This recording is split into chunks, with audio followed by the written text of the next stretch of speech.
Bonjour, je m'appelle Hamza, ça fait 18 ans que je suis dans l'immobilier, 6 ans en tant qu'agent et 12 ans en tant que diagnostiqueur. Aujourd'hui, j'ai décidé de lancer mon podcast pour vous parler d'immobilier en toute transparence. Pour ma première, j'ai décidé d'inviter un ami. Jérôme, est-ce que tu peux te présenter? On se connaît déjà depuis quelques temps, hein, donc je m'appelle Jérôme Fisneau, je suis agent Ok. immobilier depuis 20 ans, un passionné de l'immobilier, hein, forcément. Ouais. J'ai découvert ce métier un petit peu par hasard, hein, en devenant collaborateur d'une agence immobilière, hein. Ouais, je sais qu'on s'est connus en 2007 Exactement, à l'agence La Forêt à Boulogne. j'ai eu la chance de croiser des belles personnes et de faire de belles rencontres, hein.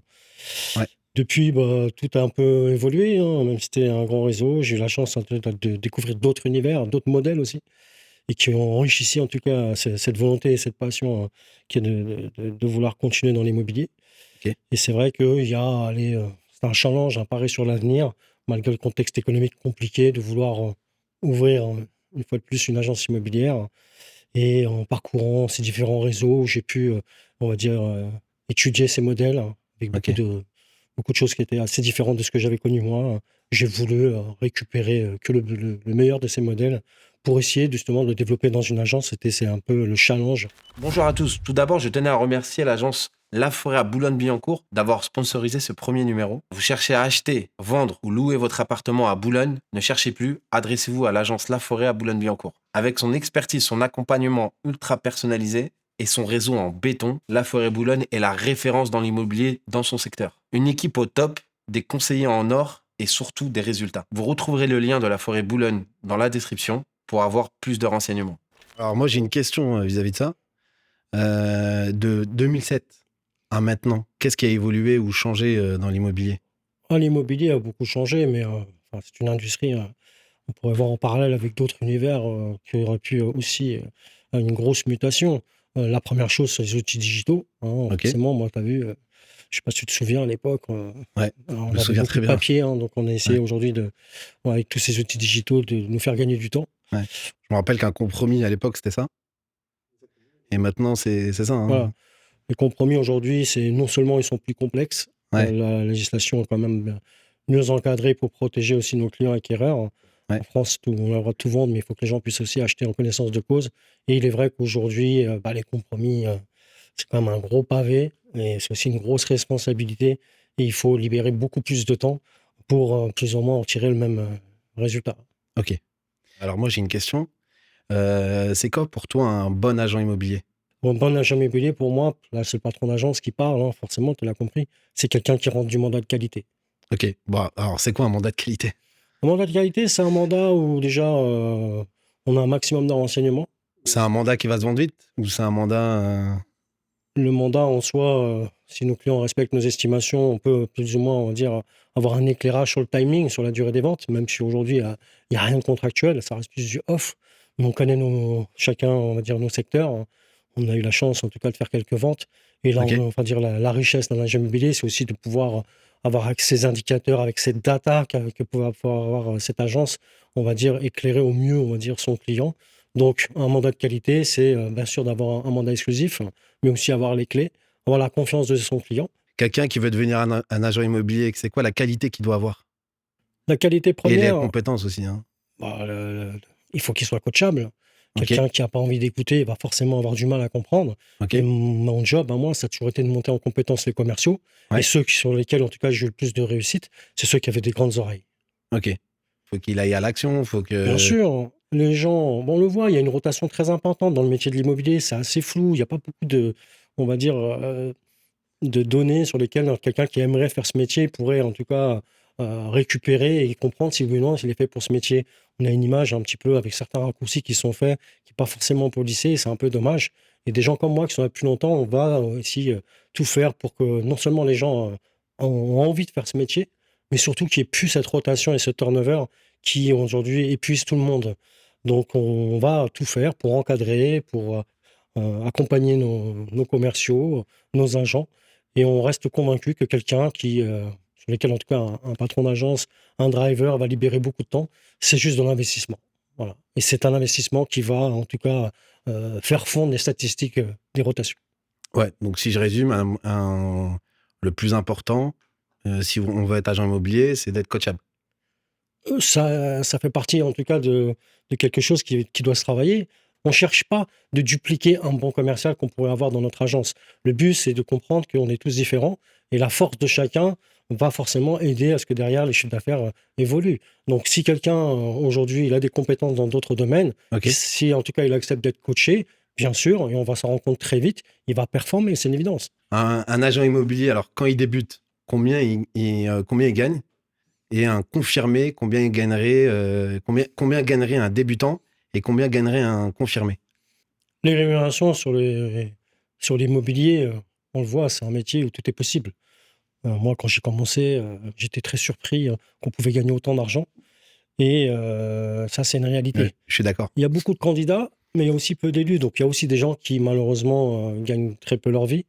Il y a 90% de ceux qui ont débuté dans ce métier qui ont moins de 6 mois à arrêter. Et on pourrait aussi s'interroger pourquoi. Et il est vrai que le facteur de gagner de l'argent aujourd'hui rentre en compte.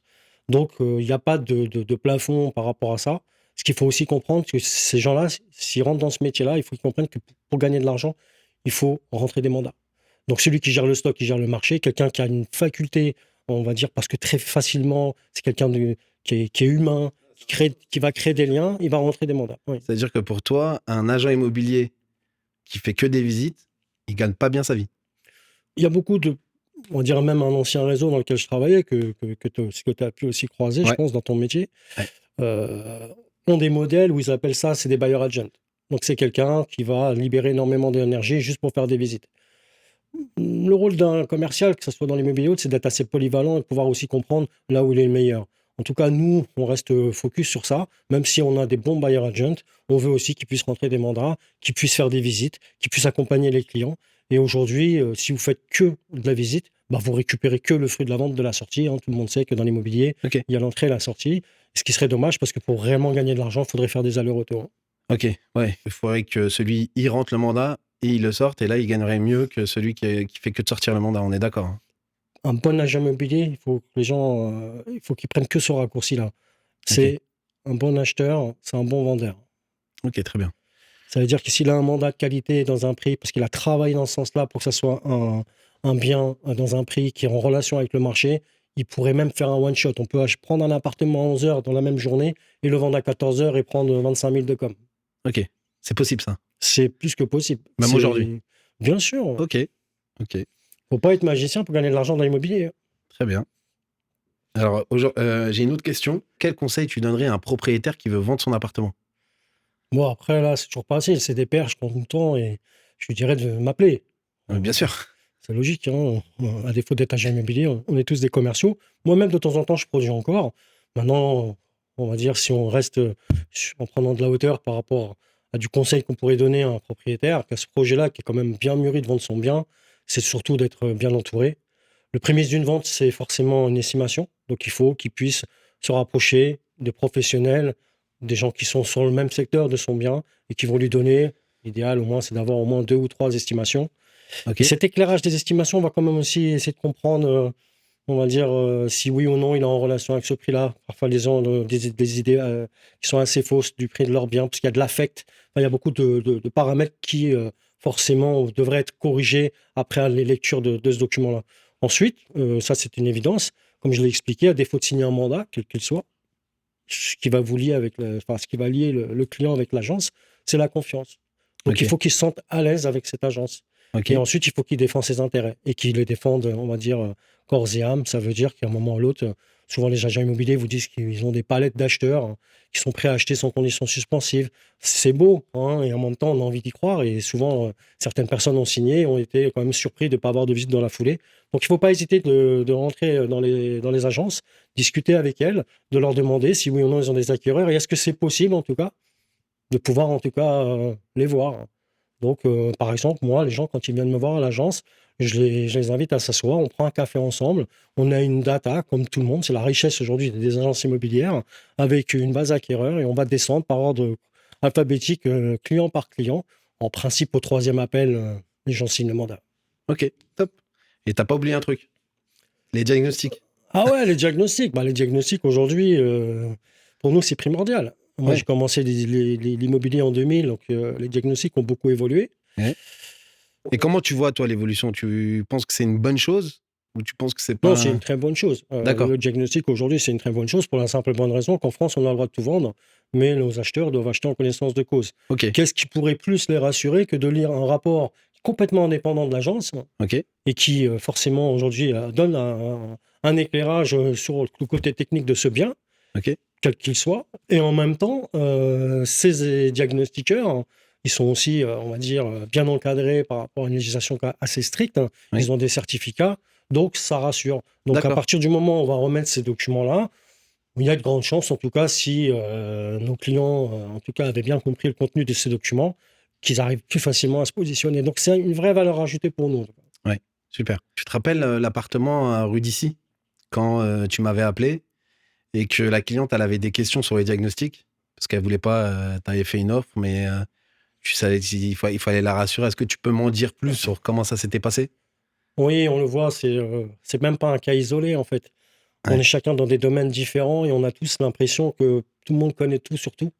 Mais non, on a des clients qui sont dans des métiers différents, parfois même très opposés. Et il y a des rapports qui sont très techniques. On parle d'amiante, on parle de choses quand même, parfois d'électricité avec des anomalies, on parle de postes de sécurité. Et c'est vrai que certains de nos clients nous disent, écoutez, moi je ne comprends pas, c'est du chinois. Et je pense qu'il était préférable aussi que, en tout cas, celui qui va éditer ce rapport puisse expliquer avec un jargon un peu plus policé, pour que ça Ouais. soit aussi compris par nos clients. Quand il y a une anomalie électrique et quelqu'un me dit je ne vais pas acheter parce que j'ai vu qu'il y avait une anomalie électrique, on sait que c'est juste, on va dire, une ampoule qui n'avait pas été installée sur la douille, c'est gênant. Ouais. Donc il est vrai que nous, on va conseiller à nos clients, bien sûr, de prendre contact avec leur diagnostiqueur, avec un mail, pour que ça soit un rendez-vous. On n'est pas, on va dire, sur du one-shot, pour que justement le diagnostiqueur puisse expliquer. Mais est-ce que ça t'avait aidé? Ah bien sûr. Ok. Oui, ça m'a aidé. Ça m'a aidé parce que même si nous, on arrive à déblayer un petit peu et donner certaines informations, parce que forcément, après 20 ans de métier, on sait aussi, nous, lire des rapports, Ouais. et même dans les côtés techniques. Maintenant, nos clients préfèrent aussi que ce soit le diagnostiqueur qui donne ces informations. Ils ont aussi des questions qui sont souvent liées à qu'est-ce qu'on pourrait faire pour gommer cette anomalie. Et moi, je ne peux pas m'engager en tant que professionnel de l'immobilier sur, on va dire, des réponses qui pourraient, en tout cas, peut-être, pas être très clair, voilà. Et donc le but, c'était quand même que derrière, le diagnostiqueur puisse les rassurer. C'est vrai que sur ce cas-là en particulier, mais on en pourrait en citer d'autres, hein, parce que ça fait quand même longtemps qu'on travaille ensemble. Oui, c'est vrai, ça m'a aidé. C'est quoi l'élément le plus important dans la vente d'un appartement ou d'une maison, hein, peu Et quand importe? tu dis, le plus important pour l'agence, pour le client, Plus important que tu as besoin toi quand tu fais ta vente? bah, ce qui est primordial, aujourd'hui dans la vente d'un appartement, c'est d'être, voilà, de pouvoir arriver à faire un scoring de quelles sont mes chances de le vendre. Ok.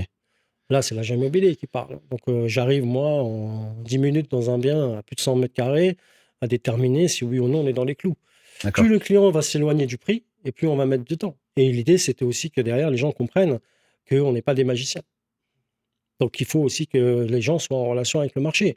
Et on l'a vu encore dernièrement, malheureusement, la durée des ventes s'est allongée parce que la digestion des vendeurs à comprendre que le marché avait changé, qu'on n'est plus du tout sur un marché vendeur, mais sur un marché acquéreur, a impacté ce marché, non seulement dans les prix, mais aussi dans la durée de vente. C'est notre responsabilité en tant qu'agent immobilier de libérer du temps. On sait le faire, hein, on est habitué, hein, avec nos clients pour leur expliquer. Certains, au bout de 15 jours, ils vont très facilement comprendre.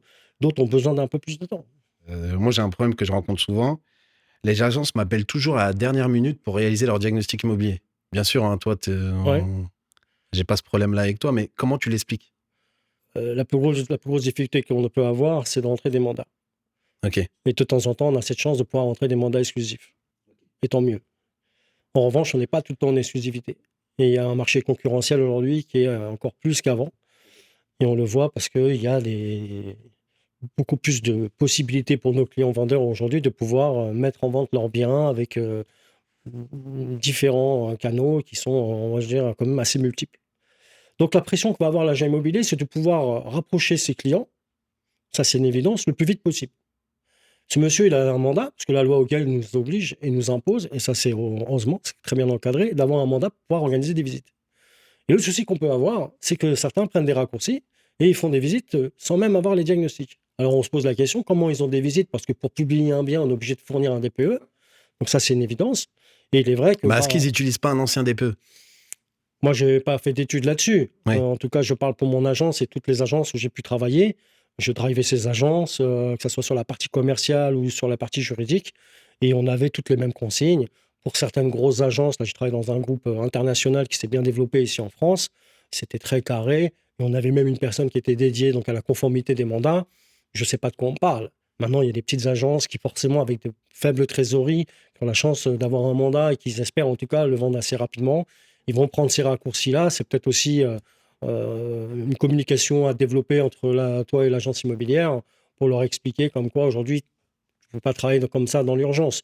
Donc les règles, c'est les mêmes pour tout le monde. On doit avoir un mandat. On doit forcément, après la signature du mandat, récupérer un dossier complet. Les rapports font partie de ce dossier complet. Qu'on ne sache pas telle ou telle chose, bon, c'est une chose. Le publier sur des sites, il faut un DPE. Et il est vrai que ceux qui ont pris des raccourcis, c'est les mêmes qui t'appellent. Parce que aujourd'hui, moi, je conseille aux diagnostiqueurs d'être très réactifs Ouais. auprès Moi, j'espère. de leur. Parce que D'être ça très me surprendrait réactif, que ça soit pas le mais on cas. peut pas faire plus réactif que ça. Ça veut dire qu'on peut pas demander à un diagnostiqueur une intervention le matin pour l'après-midi. L'idéal, c'est de faire une On- intervention sur 24 heures, mais on peut pas faire une. C'est pas un one-shot. Tu peux pas m'appeler, me dire j'ai besoin de toi, viens, et je viens. C'est pas ouais, possible. je comprends. On a une organisation, on a des rendez-vous à gérer. Il y a des passerelles qui se font et qui fonctionnent très bien. L'idée, là, c'était aussi de comprendre qu'est-ce qu'on pourrait faire pour améliorer, que ce soit les agendas des uns et des autres. Et on a des intérêts communs. Pourquoi? Parce que forcément, nous, on a besoin de JAG. Vous avez besoin de faire des JAG. Les notaires ont besoin qu'on leur amène des ventes. Et on est aujourd'hui, quand on regarde de près, C'est un écosystème. voilà, on a besoin les uns et des autres. Maintenant, en 20 ans, on l'a vu, il y a eu beaucoup de choses qui n'ont pas forcément fonctionné et tout ça, ça n'a pas été gommé. Il y a eu des réglages qui ont pu être faits.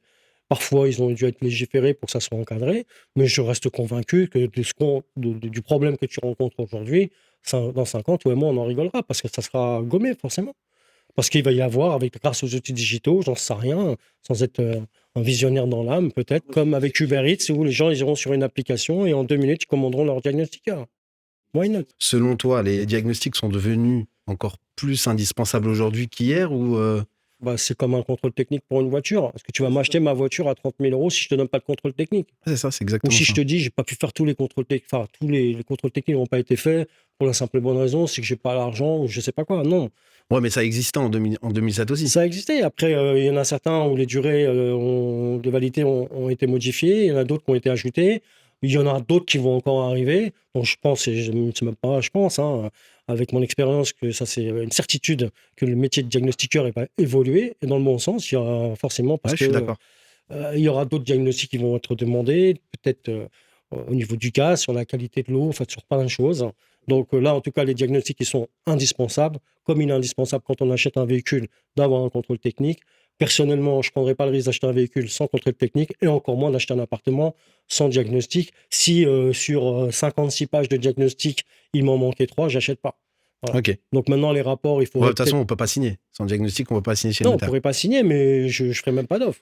Ok, super. Vous êtes propriétaire et vous souhaitez réaliser vos diagnostics immobiliers. Vous souhaitez louer ou vendre votre bien immobilier. Ne perdez pas de temps. Faites votre demande sur mydiagnostic.fr. En moins de 5 minutes, un diagnostiqueur prend contact avec vous, vous fait une proposition et vous propose un rendez-vous. On travaille avec des pros super réactifs proches de chez vous. Et pour les propriétaires qui le souhaitent, on vous met aussi en relation avec des agences, des syndics, des gestionnaires de biens qui sont proches de chez vous pour les accompagner dans leurs projets immobiliers. Avec MyDiagnostic, les propriétaires avancent plus vite et les pros trouvent des missions qualifiées. Tous les liens sont dans la description.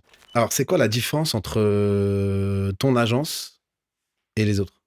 Les différences, ma particularité, en tout cas, et ça, c'est ce qui a permis aujourd'hui d'arriver, en tout cas, à ce résultat-là, c'est que bah, j'ai eu la chance de croiser d'autres modèles, des modèles, bah, comme je l'ai dit, hein, je travaille dans un groupe international. Parce que toi, tu as toujours travaillé à Boulogne-Billancourt. Hein. Tu as toujours fait de Moi, l'immobilier j'ai que à toujours travaillé à Boulogne-Billancourt. Boulogne-Billancourt. Ouais. Ouais, toujours. Ça, je suis arrivé par hasard et tant mieux. Le hasard fait bien les choses. Ouais.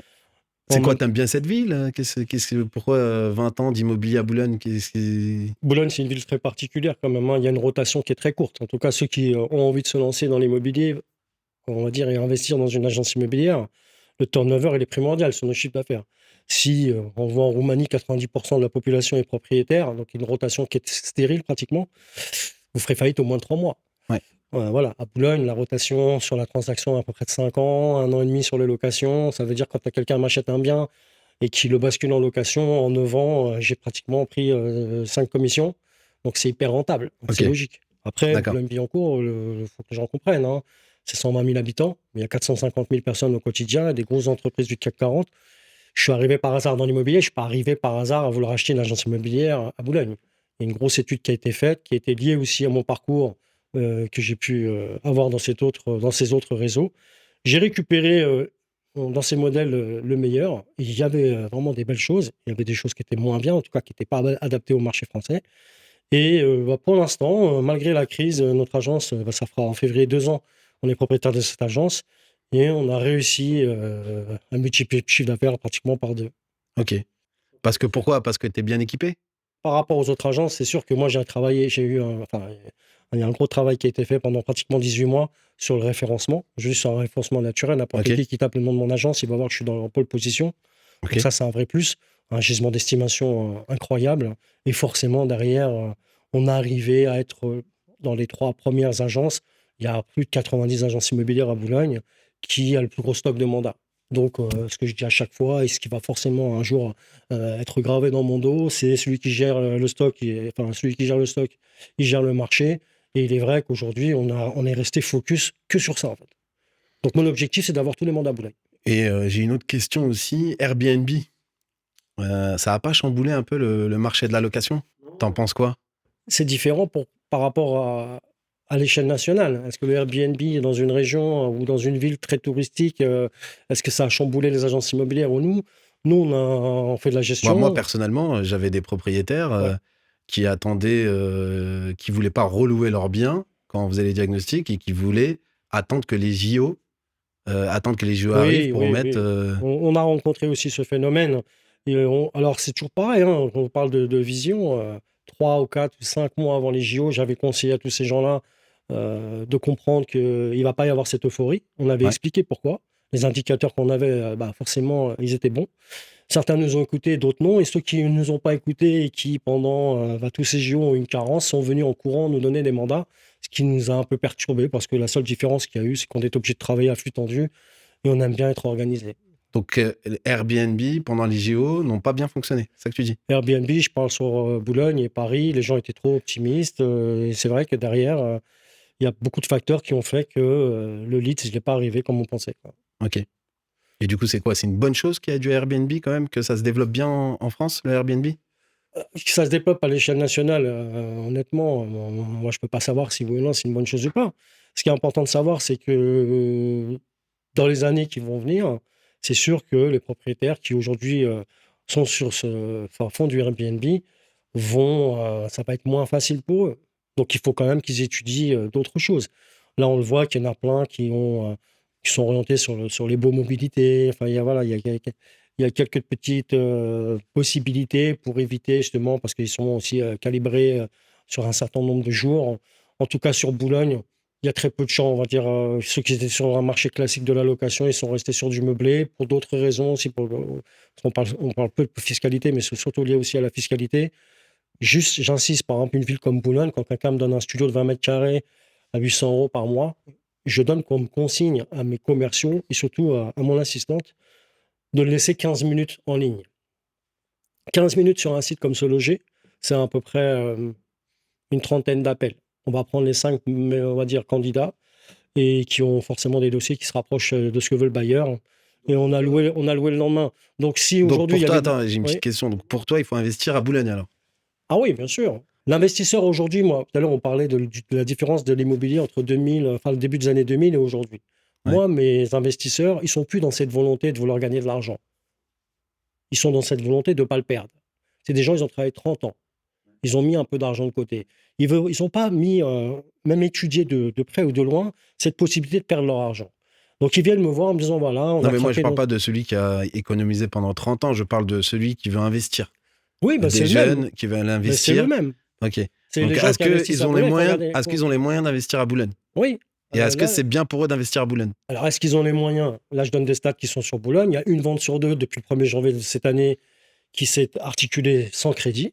Donc, les gens ont acheté sans conditions suspensives de crédit. Ils ont pu acheter parce qu'ils avaient soit de l'épargne, soit ils avaient vendu, ils ont récupéré les fruits d'une vente et ils ont basculé sur acheter quelque chose d'autre, soit pour un investissement locatif ou pour acheter plus grand. En majorité, c'est acheter plus grand, en tout cas dans notre agence. Donc, la réponse, est-ce qu'ils ont les moyens? Oui, heureusement. La deuxième question, c'est est-ce que ça vaut le coup d'investir à Boulogne? C'est toujours pareil, en fait. Ouais. Moi, j'ai mon discours et il ne défend pas que les intérêts de mon agence. Tous les clients qui m'ont acheté des biens depuis 20 ans, aujourd'hui, quand je les croise, ils ont le sourire. Et depuis 20 ans, quand je les croise, et je les croise souvent, Ouais. Non, mais je ramène tout à la rentabilité. Quand on achète un bien à 200 000 euros et qu'on va le louer à 800 000 euros, est-ce que c'est intéressant? alors c'est pour ça que je rebondis sur ce que je t'ai dit tout à l'heure. On parle plus de rentabilité. Nos clients sont pas dans ce calcul de rentabilité. Et quelqu'un qui a un petit peu d'argent et qui se dit, mais je l'ai mis sur une assurance vie, mais est-ce que mon assurance vie, elle n'est pas sur un fonds, on va dire, européen qu'on maîtriserait un peu mal? Et du jour au lendemain, est-ce que je ne veux pas perdre mon argent? Et qu'est-ce que vous en pensez, Jérôme? Je dis, madame, moi, personnellement, j'ai pas un euro sur de l'assurance vie, sur sur de l'actionnariat ou des choses comme ça, enfin, sur des actions ou quoi que ce soit. On peut faire 1000 fois le mettre sur la pierre que sur les actions. La politique des clients aujourd'hui, ils savent qu'il y a une turbulence. Cette turbulence, le marché de l'immobilier, c'est très cyclique. Donc, à un moment, ça va s'arrêter. Et quand ça va s'arrêter, ils vont enlever le locataire, ils vont récupérer leur argent et après, ils vont voir ce qu'ils vont faire. Voilà. Il faut que je. Enfin, c'est très simple. Hein. Là, on imagine, Hamza, tu as une somme de 500 euros sur toi. Tu marches dans la rue et tu dis, bon, je ne veux pas me balader tous les jours avec mes 500 euros. Il faut que je les mette quelque part. Et il y a des gens qui vont t'expliquer qu'ils ont la possibilité de sécuriser ton argent, d'autres de cette manière-là, d'autres voilà, et chacun doit proposer. Les banques et les agents immobiliers n'ont jamais été copains. Donc aujourd'hui, moi, j'ai pas de difficulté. Mon risque aujourd'hui, c'est le seul moyen, c'est le seul levier. Ça, c'est une vision que j'ai encore par rapport à l'immobilier. Que si un jour l'immobilier en France devait, en tout cas, comme on dit vulgairement, se casser la gueule, c'est parce que certaines personnes en France, et ils sont quand même nombreux en tout cas à s'intéresser à ça, auraient comme indicateur qu'il y a certaines actions du CAC 40 qui vont être très intéressantes à acheter. Ils ont des vraies données. Ça veut dire qu'il va y avoir des plus-values énormes sur des délais relativement courts. Et ils vont vendre tout leur patrimoine en même temps parce qu'ils n'ont pas de trésorerie. Et tous les biens vont arriver en même temps. Donc ça va être un stock important et ça va déséquilibrer le marché. Donc on fera plus de ventes. Ok. C'est quoi que tu attends d'un diagnostiqueur? Alors, un agent immobilier, quelqu'un qui va te répondre du tac au tac, qui va te dire qu'il soit réactif. Ouais. Bon, pour moi, c'est même pas une qualité d'un diagnostiqueur d'être réactif. On doit tous être réactifs dans tous les métiers qu'on fait. Quelqu'un qui est lent, il ne peut pas faire de l'argent. Parce que l'argent, c'est du temps. Donc, plus il va perdre de temps et moins il va en gagner. Donc, ça, c'est une logique. Donc, dire à des gens, je vais te donner une médaille parce que tu es réactif, je suis désolé, moi, je n'ai pas ça dans mon armoire. Ok. Donc, c'est un peu cru, mais c'est une triste réalité. Ce que j'ai besoin moi, par rapport à un diagnostiqueur, c'est déjà qu'il soit conforme. Ça veut dire que la conformité, ça soit sur ses certificats et autres, bah, tout ça, on a pu nous le vérifier. Ok. Ça, c'est super important. C'est la première chose qu'on fait. Ensuite, c'est qu'on puisse créer du lien ensemble, qu'on ait Ok. une même vision, qu'on ait envie de travailler ensemble. On travaille sur des relations de confiance. On donne les clés de nos clients. Parfois, les gens ne sont pas là et on est chez eux. C'est leur vie. Ils habitent là au quotidien. Ils ont leurs affaires et autres. Donc, il y a une grosse responsabilité au niveau de l'agence aussi pour confier des clés quand même à d'autres personnes qui seraient en dehors de l'agence, hein, parce qu'on est quand même des entités quand même indépendantes. Et derrière, bien sûr, c'est qu'on puisse récupérer nos rapports dans des délais qui soient quand même cohérents et raisonnables. Après, ce que toi et moi, on peut définir ce que c'est qu'un délai cohérent et raisonnable. Bon, si tu veux. Comment tu vois l'immobilier en 2025? En tout cas, ce qui est sûr, c'est que le marché va se stabiliser, il va se consolider, il va se durcir. Il y a des choses qu'on est obligé de prendre en compte. Nous, on le savait. Dans toutes les perturbations qu'on a pu rencontrer dans l'immobilier, on a eu un facteur commun qui était la purge. Donc, qu'est-ce que c'est que la purge? Bah, forcément, il y a beaucoup d'agences immobilières qui n'ont pas pu, on va dire, traverser ces périodes compliquées, qui ont dû fermer. Donc, moins de concurrence, ce qui va bénéficier à d'autres. Et en gros, moi, j'ai commencé l'immobilier avec un peu plus de 500 000 transactions à l'année. Dans les belles années qu'on a eues derrière nous, encore récemment, on a dépassé le million. On s'était habitué à ça. Et on a vu que les taux impactaient aussi beaucoup notre marché. La capacité financière des gens, forcément, quand les taux augmentent, elle va baisser. Et il y a eu un volume de transactions qui a fondu. Et il y a beaucoup de gens, beaucoup de réseaux, beaucoup de modèles qui ont du mal à s'adapter parce qu'ils n'ont évolué que dans des périodes où on était sur des marchés forcément vendeurs et où forcément derrière il y avait des palettes d'acheteurs. Là aujourd'hui, il faut s'adapter. Les palettes d'acheteurs, il n'y en a plus. Les gens continuent de vouloir acheter, mais ils n'achètent plus sur un one-shot. Les ventes, on a multiplié par 3 malheureusement la durée. Hein, donc ça, c'est important de le savoir. Mais on a aussi, et je le vois, je parle personnellement même pour mon agence, hein, même si on a fait beaucoup de ventes, on est content. Mais il n'y en a aucune qui ne s'est pas fait dans la douleur. Et là, avec le nouveau DPE, vous savez que la lettre G, à Oui, partir du 1er janvier 2025, sera interdit à la location pour les oui. appartements qui sont en G. Est-ce que ça a impacté la location? Nous, pour l'instant, non. D'accord. La location, c'est du flux tendu. Et là, il y a des... pour que les gens comprennent. Mais comment tu fais alors quand tu as un diagnostic qui est en G? Qu'est-ce que tu dis au propriétaire? Donc tu dis, vous pouvez plus le louer, faut le vendre. Je ne sais pas pourquoi, et tant mieux pour moi, on a très peu d'appartements G déjà. Moi, je pense faire être clair déjà dessus. Après, on en a quelques-uns, et tous nos clients sur lesquels on était confrontés à ça, on a pris le temps en tout cas de s'isoler, de discuter ensemble, de prendre un petit café et essayer de comprendre ce qu'on pouvait faire. Il y a plusieurs options qui se portent à nous et en tout cas à nos clients, et tant mieux, parce qu'on ne peut pas rester juste comme ça avec oui, un coup près au 1er janvier, c'est G, allez, il faut vendre votre appartement parce que de toute façon, on ne pourra pas le louer. C'est pas vrai. Ça, c'est un discours que va avoir un agent immobilier parce que sa seule volonté, c'est de vendre le bien. C'est pas le mien. Moi, ma volonté, c'est que nos clients aient, on va dire, un devoir de conseil qui a été fait par le professionnel et qui correspond à leurs besoins. Donc, eux, ils ont un besoin de conseils. Donc, on va leur donner. Et le conseil, c'est on va déjà faire des devis, on fait nos devis, on essaye avec les diagnostiqueurs de comprendre comment on pourrait faire fondre cette lettre. Est-ce que c'est possible déjà? Dans quelles Ouais, conditions? on Combien l'a ça déjà va fait avec coûter? le DPE projeté. Voilà, On fait ce qu'on exactement. appelle Ça, un c'est une DPE très bonne projeté. chose. Hein. Et après, au fonction des devis qu'on a, des travaux qui seront à effectuer, On a des bah, propriétaires qui ont même pas mal de patrimoine. Tu as dû à plusieurs reprises faire des diagnostics. Une cliente à moi qui a un peu plus de 30 biens sur la ville de Boulogne. Il faudra aussi un jour, je te le souhaite en tout cas, discuter avec elle et lui demander pourquoi ouais, j'ai déjà elle est discuté avec restée elle. focus à vouloir acheter sur Boulogne. En tout cas, je pense qu'elle doit avoir plus ou moins en tout cas les mêmes pensées que moi. Maintenant, ces gens-là, ce sont des gens qui ont des grandes oreilles et qui vont, et ça c'est très important, faire les bons choix. Choisir, c'est renoncer. Ouais. Ça veut dire qu'à partir du moment où les gens vont faire un choix, ils vont renoncer à quelque chose. On choisit de vendre, on renonce à la location. Donc toute notre vie, on va être confronté à faire des choix. Et à chaque fois, on va choisir. Quelqu'un qui est en couple avec quelqu'un qui choisit de partir et il renonce à toute la vie qu'il aurait pu avoir avec cette personne. Pour ce qui est de l'immobilier, c'est pareil. Moi, mon rôle, c'est de leur expliquer les situations qui se portent à eux. Certains n'ont pas beaucoup de budget, on le voit. Des personnes âgées avec des petites retraites qui sont quand même propriétaires de biens. Ils ont ces biens depuis quand même quelques temps et ils ont du mal à financer ces travaux. Donc on a aussi, on est confronté avec les sociétés de travaux pour créer des échéanciers. On travaille différemment, que ce soit du côté acheteur ou du côté vendeur. Toutes les ventes, toutes les locations, elles se font aussi dans la douleur. Pourquoi? Parce que il y a des diagnostics qui sont devenus un peu plus compliqués, mais il y a quand même aussi, il faut aussi comprendre, je pense que c'est une bonne chose. Grâce à ça, les appartements ils sont rénovés, nous on les récupère en gestion. On a besoin aussi d'avoir un portefeuille gestion de qualité. Le portefeuille de gestion de qualité, il n'est pas que sur le scoring des candidats locataires, il est aussi sur la qualité du bien. Comme j'explique à tous les propriétaires qui sont venus me voir, quand ils me disent « Jérôme, je veux un bon locataire », je leur dis « Pour avoir un bon locataire, il faut être un bon propriétaire. » J'ai une dernière question. Je reviens sur l'investissement. Oui. Est-ce que tu peux me donner aujourd'hui 3 villes ou départements où on peut investir? Donner des villes, on peut te donner. Il y a une ville qui se développe bien, qui peut être une valeur sûre. Moi, je sais, je suis propriétaire depuis peu dans cet environnement-là, c'est Le Mans. Bon, au Mans, Ok. oui. La ville du Mans, aujourd'hui, pour plein de raisons, on n'aura pas forcément le temps, mais ça reste intéressant. Ce que je vais dire, les gens, ils vont sûrement essayer de le vérifier, quoi. L'Île-de-France, c'est une région française. Le PIB de l'Île-de-France, il est plus important que celui de la Pologne ou du Maroc. Non, oublie le Maroc. Soit Pologne, mais. Alors la Pologne, si tu veux.